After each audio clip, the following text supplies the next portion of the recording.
सन्माननीय सदस्य आदित्यजी ठाकरे. हा विषय थोडा निधीच्याही पुढे घेऊन मी जातो, कारण निधी हा एक विषय झालाच की काही काही ठिकाणी निधी अपुरा पडतोय. पण दुसरी गोष्ट म्हणजे गेले 2 वर्ष अनेक स्थानिक स्वराज्य संस्थांच्या निवडणुका न झाल्यामुळे काही काही ठिकाणी घडी विस्कटलेली आहे. आत्ता असं झालेलं आहे की मुंबई महानगरपालिकेसारखी गोष्ट, जसं लातूरचं बोलतो तसं मुंबई आहे, पुणे आहे, कोल्हापूर आहे, सोलापूर आहे. मुंबई महानगरपालिकेत गेले 2 वर्ष नगरसेवकच नाहीत, स्थानिक लोकप्रतिनिधी नाहीत. जर नागरिकांनी जायचं असतं ते कोणाकडे जायचं हा प्रश्न पडलेला आहे. आणि जवळपास 24 वॉर्डमधून अजूनही 15 वॉर्डमध्ये आपले वॉर्ड ऑफिसर नाहीत. तिथे वॉर्ड ऑफिसर नसल्यामुळे साधारणपणे कामं होत नाहीत.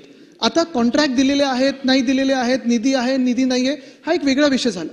पण जिथे ते ऑफिसर असतात तिथे काम होतं. आज आपण पाहतोय की सेग्रिगेशन होत नसेल, सेग्रिगेशन झालं तर उचललं जात नाहीये. मुख्य गोष्ट अशी आहे की कालच मी आता फोटो काढलेला आहे, ट्विटरवर फोटो काढला. माय बीएमसी नावाचं ट्विटर हँडल आम्ही 2018-19 मध्ये सुरू केलं होतं. ते असं होतं की त्वरित नागरिकांना उत्तर मिळेल आणि कामं होतील, 3 ते 4 तासात उत्तर मिळाल्यानंतर फोटो येईल की काम झालं. आता परिस्थिती अशी आहे, परवाकडे आर नॉर्थ या विभागामध्ये कोणीतरी दाखवले कचऱ्याचा फोटो की कचरा अजून उचलला गेला नाही. त्याच दिवशी मुंबई महानगरपालिकेच्या बीएमसी हँडलनी सांगितलं आम्ही आर नॉर्थ या विभागाला सांगतो ह्याला उत्तर देऊन काम करा. आर नॉर्थनी 2 दिवसानंतर त्या ट्विटर हँडलला उत्तर दिलंय. काम अजून झालंय की नाही झालंय कोणालाच माहिती नाही. मुख्य गोष्ट अशी की 15 वॉर्ड ऑफिसर आता नेमले गेले पाहिजेत, कारण आता पावसाळा येईल.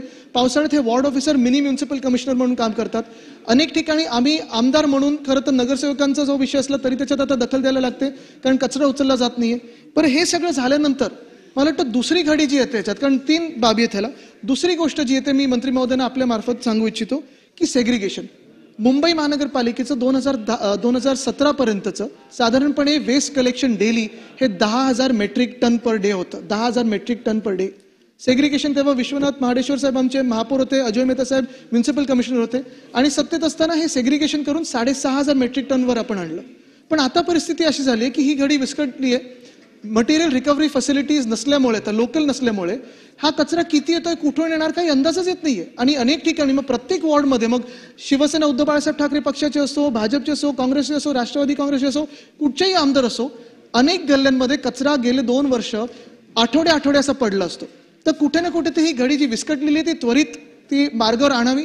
आणि तिसरी गोष्ट म्हणजे वेस्ट टू एनर्जीचा जो प्रोजेक्टचा सांगतायत, कदाचित आपल्याला हा विचार करणं गरजेचं आहे की मोठे वेस्ट टू एनर्जी प्रोजेक्ट न बघता, कारण आपली जी कचऱ्याची कॅलोरिफिक व्हॅल्यू आहे ती फार कमी येते, छोटे जे असतील प्लांट्स त्याच्यावर विचार करणं गरजेचं आहे.